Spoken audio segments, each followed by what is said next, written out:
മര്യാദ പുരുഷൻ എന്നൊക്കെ പറഞ്ഞു വീട്ടിൽ ആൾക്കാർ കയറി. നമ്മള് മര്യാദ പുരുഷൻ രാമനെ നമുക്കറിയില്ല, നമ്മൾ രാവണ പെരുമ്പാട്ടന്റെ രാവണനെ നമുക്കറിയുള്ളൂ. അപ്പൊ രാവണനെ കുറിച്ചുള്ള പാട്ടാണ് 10 തല. അത് വേഗം ഉണ്ടാവും. പാട്ട് ഒരെണ്ണം വരുന്നുണ്ട് 10 തല എന്ന് പറഞ്ഞിട്ട്. ആ പാട്ട് ഇറങ്ങി കഴിഞ്ഞാൽ ഉമ്മരനെ വെടിവെച്ചൂല്ലോ എന്നുള്ള ആൾക്കാർക്ക് അറിയാം. പാട്ട് രാവണ പെരുമ്പാട്ടനെ കുറിച്ചുള്ള പാട്ടാണ്. മാസപ്പീൽ ഇന്ത്യ എന്ന് പറയുന്ന ഒരു ലേബലിന് വേണ്ടിയിട്ടാണ് ആ പാട്ട് കൊടുക്കുന്നത്. പാട്ടിന്റെ പേര് 10 തല എന്നാണ്. 10 തല 10 കല. രാവണ പെരുമ്പാട്ടനെ കുറിച്ചാണ് സംസാരിക്കുന്നത് ആ പാട്ട്. ഏത് നാട്ടിനാണ് ഇൻസ്പിറേഷൻ? തീർച്ചയായും ശ്രീലങ്കയിൽ നിന്നാണ് ഇൻസ്പിറേഷൻ. രാമായണമാണോ അവിടുത്തെ രാമായണത്തിൽ? അവിടുത്തെ രാമായണം എന്ന് പറഞ്ഞു കഴിഞ്ഞാൽ കമ്പരാമായണത്തിൽ നിന്നാണ് ഇൻസ്പിറേഷൻ. ഇപ്പോ നായകൻ രാവണ പെരുമ്പാട്ടനാണ്. രാവണനാണ് നമ്മുടെ നായകൻ. നമുക്ക് രാമൻ അറിയില്ല. അദ്ദേഹത്തിന്റെ ജന്മനാടായിട്ടുള്ള അമ്മയുടെ നാടായിട്ടുള്ള ഈ പറയുന്ന ശ്രീലങ്കയിലെ ശ്രീരാമനാണ് ആരാധകരേറെ. അവിടെ രാവണനെ ആരാധിക്കുന്ന ആൾക്കാർ ഇല്ല എന്ന് തന്നെ പറയാം. അവിടെയുള്ള രാമായണം, ശ്രീലങ്കൻ രാമായണത്തിൽ ശ്രീരാമന്റെ ഗാഥകളാണ് പാടുന്നത്, രാവണനെ പുകഴ്ത്തുന്നില്ല. ഈ പറയുന്ന കിരൺദാസ് എന്ന് പറയുന്ന വേടൻ പറയുന്നത് എനിക്ക് കമ്പരാമായണമാണ് ഞാൻ കണ്ടിട്ടുള്ളത്, അത് കേട്ടിട്ടാണ്, അത് അറിഞ്ഞിട്ടാണ് ഞാൻ ഇത് പറയുന്നത്. എന്നാൽ കമ്പരാമായണത്തിന്റെ ആരംഭം മുതൽ അവസാനം വരെയുള്ള ഭാഗത്ത് എവിടെയും രാവണനെ ഒരു സ്ഥലത്ത് പോലും ന്യായീകരിക്കുന്നില്ല. വളരെ മ്ലേച്ഛനായിട്ടുള്ള ഒരു കഥാപാത്രമായിട്ടാണ് കമ്പരാമായണത്തിൽ കമ്പർ വിവരിക്കുന്നത്. ശ്രീരാമന്റെ ഭാര്യയെ അപഹരിച്ചു കൊണ്ടുപോയി.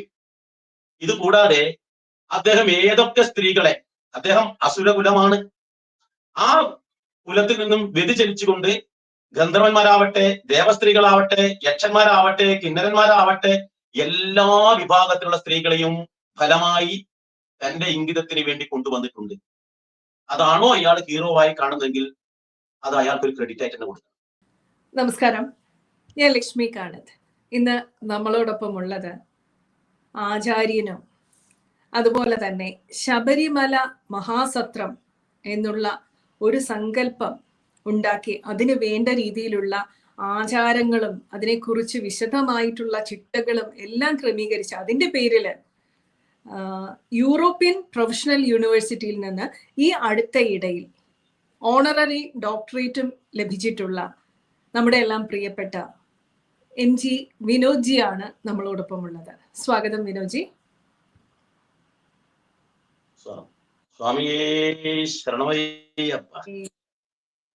അങ്ങയുടെ ഈ ഒരു ശബരിമല സർവസ്വം എന്നുള്ള പുസ്തകമാണ് ഇന്ന് എരുമേലിയിൽ നമുക്ക് വാപുര ക്ഷേത്രം പ്രതിഷ്ഠിക്കാൻ തന്നെ കാരണമായിട്ടുള്ളത്. എല്ലാ കാര്യങ്ങൾക്കും തുടക്കം കുറിക്കുന്നവര്, ഒരു പയനിയർ ആയിട്ട്, ഫസ്റ്റ് മൂവർ ആയിട്ട്, അങ്ങനെ ഒരു തുടക്കം കുറിക്കുന്ന വ്യക്തികളെ എല്ലാവരും ആദരിക്കാറുണ്ട്. അങ്ങനെ തന്നെയാണ് അങ്ങേക്ക് ഓണററി ഡോക്ടറേറ്റ് കിട്ടിയത് എന്ന് മനസ്സിലാക്കുന്നു. ഇന്ന് നമുക്ക് അങ്ങയോട് കുറേ കാര്യങ്ങൾ ചോദിക്കാനുണ്ട്. അതിൽ പ്രധാനമായിട്ട് ഇപ്പോൾ കേരളത്തില് വളരെയധികം കുപ്രസിദ്ധി ആർജിച്ചുകൊണ്ട് ഒരു റാപ്പ് കലാകാരൻ നിരന്തരം ഹൈന്ദവ മൂല്യങ്ങളെ ജാതിയുടെ പേരിൽ അധിക്ഷേപിക്കുന്നുണ്ട്. ജാതിയെ എതിർക്കാൻ എല്ലാവർക്കും അവകാശമുണ്ട്. ജാതി വേർതിരിവുകൾ ഉണ്ടെങ്കിൽ അത് എതിർക്കപ്പെടുക തന്നെ ചെയ്യണം. പക്ഷെ അതിന്റെ പേരിൽ ശ്രീരാമനെ പോലും മോശമാക്കി ചിത്രീകരിക്കുന്ന ഒരു പ്രവണത, അതിന്റെ പിന്നിൽ ഉള്ള ഉദ്ദേശശുദ്ധിയിൽ നമുക്ക് എല്ലാവർക്കും സംശയമുണ്ട്. അതിനെക്കുറിച്ചാണ് അങ്ങയോട് ചോദിക്കാനുള്ളത്. ആദ്യമായി പറയട്ടെ, രാവണനാണ് അദ്ദേഹത്തിന്റെ നായകൻ, രാമനല്ല. രാമനെ അദ്ദേഹത്തിന് അറിയുകയുമില്ല. കാരണം അദ്ദേഹം ശ്രീലങ്കയിൽ നിന്ന് വന്നതാണ്. എന്തുകൊണ്ടാണ് ശ്രീലങ്കയിൽ നിന്ന് വന്നത്? അവിടുന്ന് അദ്ദേഹത്തെ ഓടിച്ചു വിട്ടതാണ് എന്ന് പറയുന്നുണ്ട്. അപ്പോ ഈ എത്തിയിട്ടുള്ള രാജ്യം ഏതാണ്? ഭാരതമാണ്. ആ ഭാരതത്തിന്റെ പ്രധാന ആരാധ്യ പുരുഷനായിട്ടുള്ള ശ്രീരാമനെ അദ്ദേഹത്തിന് അറിയില്ല. ഭാരതത്തിലാണ് ജീവിക്കുന്നത്. ഇത് പറയുമ്പോൾ വിരോധാഭാസത്തിനൊപ്പം മറ്റൊന്നും കൂടി അദ്ദേഹം പറയുന്നുണ്ട്. രാവണന്റെ ഒരു പ്രതിമയോ ഇതൊക്കെ കത്തിക്കുന്ന ഒരു ശീലമുണ്ട് ഇവിടെ.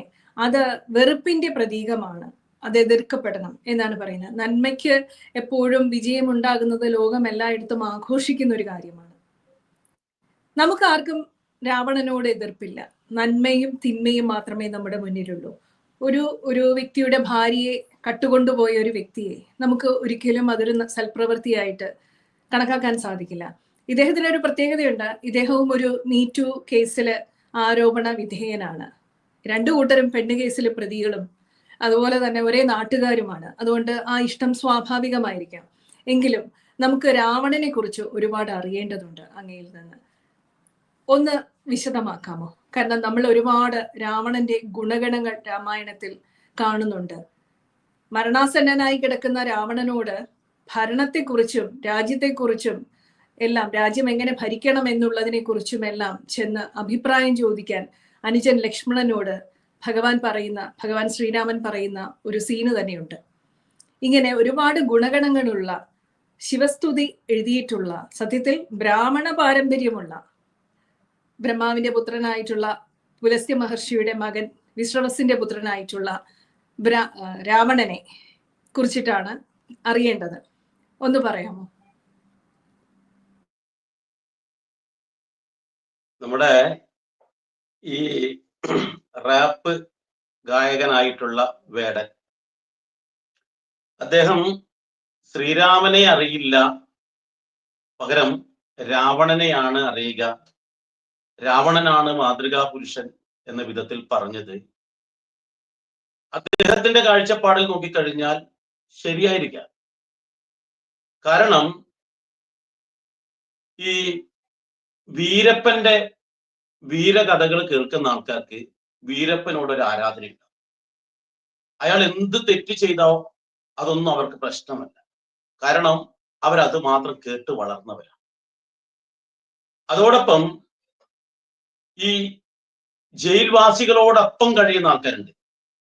ജയിലില് ഒരു കുട്ടി, ഇപ്പൊ നമ്മുടെ ഉദാഹരണം രാജീവ് ഗാന്ധിയെ കൊന്ന അല്ലെങ്കിൽ കൊല്ലാൻ വേണ്ടി ശ്രമിച്ചവരുടെ കുട്ടി വളർന്നത് ജയിലിലായിരുന്നു. ആ കുട്ടിയെ കുറിച്ചല്ല ഞാൻ പറയുന്നത്. അതേപോലെ ഒരാള് വന്നു നിന്നിരിക്കട്ടെ, ജയിൽവാസികൾക്കിടയിൽ വളർന്നു നിന്നിരിക്കട്ടെ, അവർക്ക് ആരുടെ ശീലം കിട്ടുക? സ്വാഭാവികമായിട്ടും ജയിൽവാസികളുടെ ശീലമായിട്ടും കിട്ടുക. അതേപോലെ ഈ പറയുന്ന കിരൺദാസ് എന്ന് പറയുന്ന ആ പയ്യൻ നല്ല കഴിവുള്ളവരാണ്. നല്ല ഒന്നാന്തരമായിട്ട് പാട്ട് പാടാൻ കഴിവുണ്ട്, നല്ല നല്ല പാട്ടുകൾ പാടിയിട്ടുമുണ്ട്. പക്ഷേ ചില വലയിൽ അദ്ദേഹം പെട്ടുപോയി. നല്ല ഒന്നാന്തരം പാൽപ്പായസമാണ്, ആ പാൽപ്പായസത്തിൽ മണ്ണെണ്ണ വീണാൽ എന്തായിരിക്കും അവസ്ഥ? അതേപോലെ കഴിവുണ്ട്, ആ കഴിവിനെ ചില ആൾക്കാർ ദുരുപയോഗം ചെയ്തപ്പോൾ തന്റെ നില മറന്നു. താൻ എവിടെ നിന്നാണ് വന്നത്, എവിടെയാണ് താമസിക്കുന്നത്, ആ താമസിക്കുന്ന സ്ഥലത്തിന്റെ പവിത്രത എന്താണ് എന്നെല്ലാം അവൻ മറന്നുപോയി. അപ്പൊ അതാണ് രാവണനെ പുകഴ്ത്താനും രാമനെ താഴ്ത്തിക്കെട്ടാനും ആ കുട്ടിക്ക് തോന്നിയിട്ടുണ്ടാവുക. എന്ന യഥാവിധി മനസ്സിലാക്കേണ്ടത്, അദ്ദേഹത്തിന്റെ ജന്മനാടായിട്ടുള്ള, അമ്മയുടെ നാടായിട്ടുള്ള ഈ പറയുന്ന ശ്രീലങ്കയിലെ ശ്രീരാമനാണ് ആരാധകരേറെ. അവിടെ രാവണനെ ആരാധിക്കുന്ന ആൾക്കാർ ഇല്ല എന്ന് തന്നെ പറയാം. അവിടെയുള്ള രാമായണം, ശ്രീലങ്കൻ രാമായണത്തിൽ ശ്രീരാമന്റെ ഗാഥകളാണ് പാടുന്നത്, രാവണനെ പുകഴ്ത്തുന്നില്ല. ഈ പറയുന്ന കിരൺദാസ് എന്ന് പറയുന്ന വേടൻ പറയുന്നത്, എനിക്ക് കമ്പരാമായണമാണ് ഞാൻ കണ്ടിട്ടുള്ളത്, അത് കേട്ടിട്ടാണ് അല്ലെങ്കിൽ അത് അറിഞ്ഞിട്ടാണ് ഞാൻ ഇത് പറയുന്നത്. എന്നാൽ കമ്പരാമായണത്തിന്റെ ആരംഭം മുതൽ അവസാനം വരെയുള്ള ഭാഗത്ത് എവിടെയും രാവണനെ ഒരു സ്ഥലത്ത് പോലും ന്യായീകരിക്കുന്നില്ല. വളരെ മ്ലേച്ഛനായിട്ടുള്ള ഒരു കഥാപാത്രമായിട്ടാണ് കമ്പരാമായണത്തിൽ കമ്പർ വിവരിക്കുന്നത്. ഇനി കമ്പരത മാത്രമല്ല, ബംഗാളി രാമായണമായിട്ട് കൃത്യവാസ രാമായണമായാലും തുളസീദാസ രാമായണമായാലും തുറവേ രാമായണമായാലും ഇനി എവിടുത്തെ രാമായണം എടുത്താലും ഇനി ചിലപ്പോൾ ചില ആൾക്കാർക്ക് രാവണനോട് സ്നേഹം തോന്നിയിട്ട് ഈ ആധുനിക കാലഘട്ടത്തിൽ ചില ആൾക്കാർ രാമായണം ഇറക്കുന്നുണ്ട്.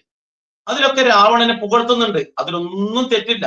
പക്ഷേ ഈ പറയുന്ന കുട്ടി രാവണനെ കുറിച്ച് നല്ലതാണെന്ന് പറയണമെന്നുണ്ടെങ്കിൽ രാവണനുള്ള ഗുണം എന്താണെന്ന് പറയണം. ഏതെങ്കിലും ഒരു ഗുണം പറഞ്ഞിട്ടല്ലേ മറ്റുള്ളവരോട് പറയേണ്ടത്. ഇദ്ദേഹത്തിന്റെ പാട്ട് കേൾക്കാൻ നിരവധി ആൾക്കാർ തടിച്ചു കൂടുന്നുണ്ട്. ആ പാട്ടിൽ നിന്നും വരുന്ന മൊഴികളുണ്ട്, ചില വാക്കുകളുണ്ട്. ആ വാക്കുകൾ പലരെയും വഴിതെറ്റിക്കുന്ന തരത്തിലുള്ള വാക്കുകളാണ്, നമുക്ക് ഷോക്കടിക്കും വിധത്തിലുള്ള വാക്കുകളാണ്. അപ്പൊ അതെന്താണെന്നൊന്നും അറിയാതെ ചെറിയ ആൾക്കാര് അഗ്നി കണ്ട് ശലഭങ്ങള് ആ അഗ്നിയുടെ അരികിലേക്ക് പോകും പോലെയാണ് അവരുടെ ജീവിതം പാഴാക്കി കളയുന്നത്. അപ്പൊ ഈ രാവണന്റെ പ്രത്യേകത എന്താണെന്ന് ചോദിച്ചാൽ, രാവണൻ എന്താണ് പ്രത്യേകതയുള്ളത്? ഒരു സ്ത്രീയെ അപഹരിച്ചു കൊണ്ടുപോകുന്നതാണ് നമ്മൾ എല്ലാവരും പറയുന്നത്. എന്നാൽ അത് മാത്രമാണോ രാവണനുള്ള പ്രത്യേകത? ശ്രീരാമന്റെ ഭാര്യയെ അപഹരിച്ചു കൊണ്ടുപോയി. ഇത് കൂടാതെ അദ്ദേഹം ഏതൊക്കെ സ്ത്രീകളെ, അദ്ദേഹം അസുരകുലമാണ്, ആ കുലത്തിൽ നിന്നും വ്യതിചലിച്ചുകൊണ്ട് ഗന്ധർവന്മാരാവട്ടെ, ദേവസ്ത്രീകളാവട്ടെ, യക്ഷന്മാരാവട്ടെ, കിന്നരന്മാരാവട്ടെ, എല്ലാ വിഭാഗത്തിലുള്ള സ്ത്രീകളെയും ഫലമായി തന്റെ ഇംഗിതത്തിന് വേണ്ടി കൊണ്ടുവന്നിട്ടുണ്ട്. അതാണോ ഇയാൾ ഹീറോ ആയി കാണുന്നതെങ്കിൽ അത് അയാൾക്കൊരു ക്രെഡിറ്റ് ആയിട്ട് തന്നെ കൊടുക്കണം. കാരണം അയാള് മീറ്റു എന്ന് പറയുന്ന ഒരു ഇതിൽ പ്രതിയായിട്ടുണ്ട് എന്ന് പറഞ്ഞ് കേൾക്കുന്നുണ്ട്. അപ്പൊ അങ്ങനെയാണെങ്കിൽ മറ്റൊരു രാവണനാവാൻ വേണ്ടി ശ്രമിക്കുകയാണോ എന്ന് നമ്മൾ ചിന്തിക്കേണ്ടി വരും. പിന്നെ ഇത് മാത്രമല്ല, അദ്ദേഹം ഒരുവിധം എല്ലാ വിഭാഗത്തിലുള്ള ജീവജാലങ്ങളുമായി ഏറ്റുമുട്ടിയിട്ടുണ്ട് ന്യായമില്ലാതെ. സ്വന്തം ജ്യേഷ്ഠനായിട്ടുള്ള വൈശ്രവണൻ അല്ലെങ്കിൽ കുബേരൻ നിന്നും അപഹരിച്ച് നേടിയതാണ്, അല്ലെങ്കിൽ അദ്ദേഹത്തിനെ അവിടുന്ന് അടിച്ചോടിച്ചിട്ട് നേടിയതാണ് ആ ലങ്ക പോലും. ഈ രാവണന് എന്താണ് ഗുണമുള്ളത്? ഒരു ഗുണമെങ്കിലും, രാവണന്റെ ഗുണം എന്ന് പറയാൻ എന്താണുള്ളത്? അദ്ദേഹം നല്ല തന്തയ്ക്ക് പറന്ന ഒരാളാണ്, അത് അംഗീകരിക്കാം. നല്ല തന്തയ്ക്ക് പറന്നെങ്കിലും പിന്നീട് തന്തയെ പറയിപ്പിക്കുന്ന വിധത്തിലാണ് അദ്ദേഹം ഇത്രയും കാലം, അല്ലെങ്കിൽ ഏത് പുരാണം എടുത്തു നോക്കിയാലും രാവണനെ കാണുന്നത് തന്തയ്ക്ക് പറഞ്ഞതാ, നല്ല അച്ഛന് പറഞ്ഞതാ. പക്ഷെ അദ്ദേഹത്തിന്റെ ജീവിത കാലചക്രം മുഴുവൻ തന്നെ ആ അച്ഛനെ പറയിപ്പിക്കും വിധത്തിലാണ്. അതാണോ ഇദ്ദേഹം കാണുന്ന ഏറ്റവും വലിയ ക്രെഡിറ്റ് എന്ന് എനിക്ക് അറിയില്ല. രാവണനെ മാതൃകയാക്കണമെങ്കിൽ തന്തയെ പറയിപ്പിക്കുന്ന വിധത്തിലാണല്ലോ രാവണൻ നിന്നിട്ടുള്ളത്. അപ്പൊ അതാണോ ഇയാൾക്ക് അദ്ദേഹത്തിനോട് ഒരു ആകർഷണം തോന്നിയത് എന്നൊരു സംശയം. പിന്നെ എന്ത് കണ്ടിട്ടാണ് രാവണനോട് സ്നേഹം തോന്നേണ്ടത്? അദ്ദേഹം ശിവകീർത്തനം എഴുതിയിട്ടുണ്ട്. ശിവകീർത്തനം എഴുതിയപ്പോൾ ഇദ്ദേഹം ഏത് കീർത്തനമാണ് ചൊല്ലുന്നത്? രാവണനെ മാതൃകയാക്കുന്നതാണെങ്കിൽ അത്തരത്തിൽ ഏതെങ്കിലും കീർത്തനം എവിടെയും ചൊല്ലിയതായിട്ട് ഞാൻ കേട്ടിട്ടില്ല, ഞാൻ അറിഞ്ഞിട്ടുമില്ല. ഇനി എവിടെയെങ്കിലും ഉണ്ടോ എന്നറിയില്ല. രാവണനാണ് എനിക്ക് മാതൃകയെങ്കിൽ രാവണൻ ഏറ്റവും ശ്രേഷ്ഠമായിട്ടുള്ള ശിവന്റെ ആ കീർത്തനം ചൊല്ലിയിട്ടുണ്ട്, എഴുതി അദ്ദേഹമാണ് അത് പ്രചരിപ്പിച്ചത്. അങ്ങനെയൊന്നും കണ്ടിട്ടില്ല. അപ്പോൾ രാവണന്റെ ഏത് കാര്യമാണ് ഇദ്ദേഹം ഫോളോ ചെയ്യാൻ വേണ്ടി 10 തല എന്ന പേരിലുള്ള ആ പാട്ട് തയ്യാറാക്കുന്നത് എന്നുള്ള ഒരു ആശങ്ക, അല്ലെങ്കിൽ ഒരു കാര്യമാണ് എനിക്കൊക്കെ അറിയാനുള്ളത്. ഈ ഒരു അടുത്ത കാലത്താണ് രാവണനെ ജയ് വിളിച്ചുകൊണ്ട് കുറെ ആൾക്കാർ വരുന്നത്. അവര് പറയുന്ന ഒരു കാര്യം എന്താണെന്ന് വെച്ചാൽ, ഒരു പെൺകുട്ടിയെ തന്റെ അരികിലുണ്ടായിട്ടും അവളുടെ സമ്മതമില്ലാതെ അവളുടെ ശരീരത്തിൽ തൊടാതെ ഇരുന്ന ഒരാളാണ് രാവണൻ. കാരണം അവളുടെ അനുവാദമില്ലാതെ ഒരു സ്ത്രീയെയും തൊടുന്നില്ല, അവർ അനുവാദത്തിന് വേണ്ടി കാത്തിരുന്നു എന്നാണ് പറയുന്നത്. എന്നാൽ രാമായണം വായിക്കാത്ത ആൾക്കാരാണ് ഇത്തരത്തിലുള്ള കാര്യങ്ങൾ പറയുന്നത്. എന്താണെന്നറിയോ? ഏതെങ്കിലും സ്ത്രീയെ അവരുടെ അനുവാദമില്ലാതെ അവരുടെ ശരീരത്തിൽ തൊട്ട് കഴിഞ്ഞാൽ, തന്റെ ഇംഗിതത്തിന് കൊണ്ടുവരാൻ വേണ്ടി ശ്രമിച്ചു കഴിഞ്ഞാൽ രാവണന്റെ തല പൊട്ടി തെറിക്കും എന്നുള്ള ഒരു ശാപം മുന്നേ വേദവതി എന്ന് പറയുന്ന സ്ത്രീയിൽ നിന്നും ലഭിച്ചിട്ടുണ്ട്. അപ്പൊ അതുകൊണ്ട് തന്നെ ഈ രാവണൻ സീതാദേവിയെ ആ മനസ്സ് മാറ്റാൻ വേണ്ടി പലതരത്തിലുള്ള കാര്യങ്ങളും ചെയ്യുന്നുണ്ട്. ഒരവസരത്തിൽ ശ്രീരാമചന്ദ്രന്റെ തല ഛേദിച്ചും കൊണ്ട്, അല്ലെങ്കിൽ മായയാൽ ഉണ്ടാക്കിയ ആ തല കൊണ്ടുവന്ന് സീതാദേവിയുടെ മുന്നിൽ വെച്ചിട്ട് പറയുന്നുണ്ട്, അവൻ മരിച്ചുപോയി, നീ ഇനിയെങ്കിലും എൻ്റെ അടുത്തേക്ക് വരുമെന്ന്. അവിടെ പതിവ്രതാരത്നമായിട്ട് സീതാദേവിയുടെ ആ ഒരു ഗുണം നമുക്ക് അവിടെ കാണാൻ കഴിയും. എന്തൊക്കെയോ മോഹന വാഗ്ദാനങ്ങൾ നൽകിയാലും ശ്രേഷ്ഠനായ ഭർത്താവാണ് എനിക്ക് പ്രിയപ്പെട്ടത് എന്ന് പറയുന്നു. ഇവിടെ ശ്രീരാമചന്ദ്രൻ മര്യാദ പുരുഷോത്തമനാണെന്ന് പറയുമ്പോൾ നമ്മുടെ ഈ പറയുന്ന കിരൺദാസ് എന്ന് പറയുന്ന ആ പയ്യൻ, വേടൻ എന്ന പേരിൽ അറിയപ്പെടുന്ന പയ്യൻ പറയുന്നത് എന്താണെന്ന് വെച്ചാൽ, ഒരു പുച്ഛഭാവ, പുച്ഛത്തോടു കൂടിയാണ് ഈ പറയുന്ന ശ്രീരാമൻ മര്യാദ പുരുഷോത്തമൻ എന്ന് പറയുമ്പോൾ അദ്ദേഹത്തിന്റെ മുഖത്ത് കാണാൻ കഴിയും. എന്നാൽ ശ്രീരാമന്റെ ആ രാമായണം നമ്മൾ കൃത്യമായി വായിച്ചു കഴിഞ്ഞാൽ ഒരു സ്ഥലത്ത് പോലും മര്യാദ വിട്ടുകൊണ്ട് ശ്രീരാമചന്ദ്രൻ എവിടെയും പെരുമാറിയതായിട്ട് കാണാൻ കഴിയും. ഒരു സ്ഥലത്ത് പോലും.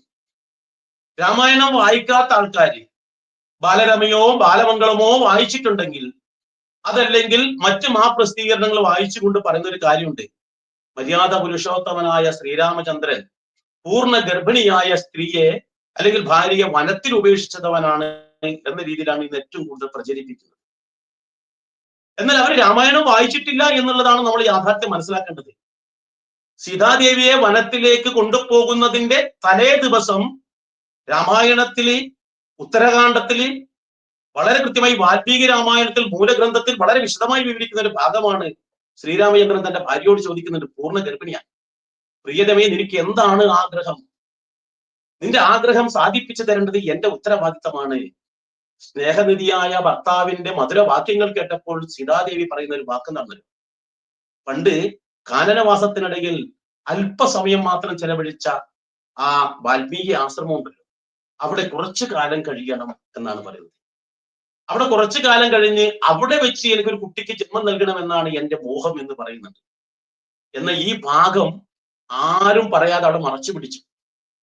ഭാര്യയുടെ ആഗ്രഹം സാധിപ്പിച്ചു കൊടുക്കേണ്ടത് ശ്രേഷ്ഠനായ ഭർത്താവിന്റെ ഉത്തരവാദിത്തമാണ്.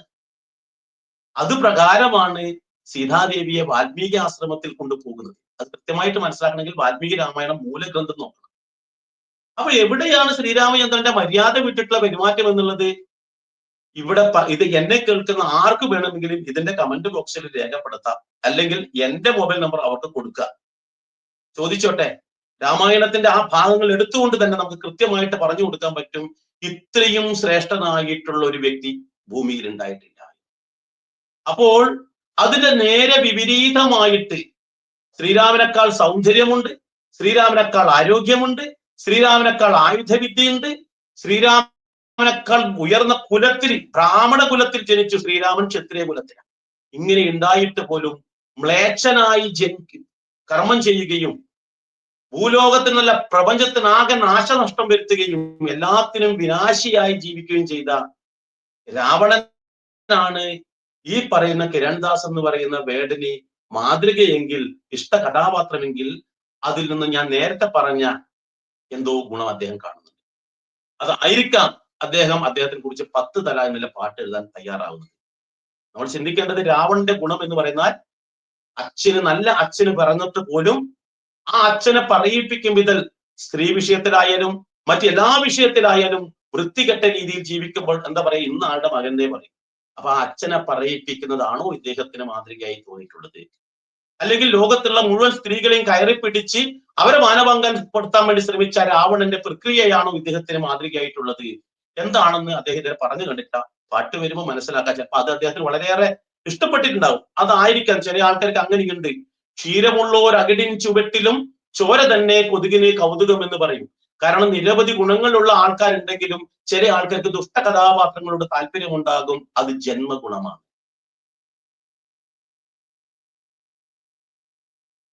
ഇതിനേക്കാളും വിശദമായിട്ട് വ്യക്തമായിട്ട് മറ്റൊരു മറുപടി തരാനില്ല.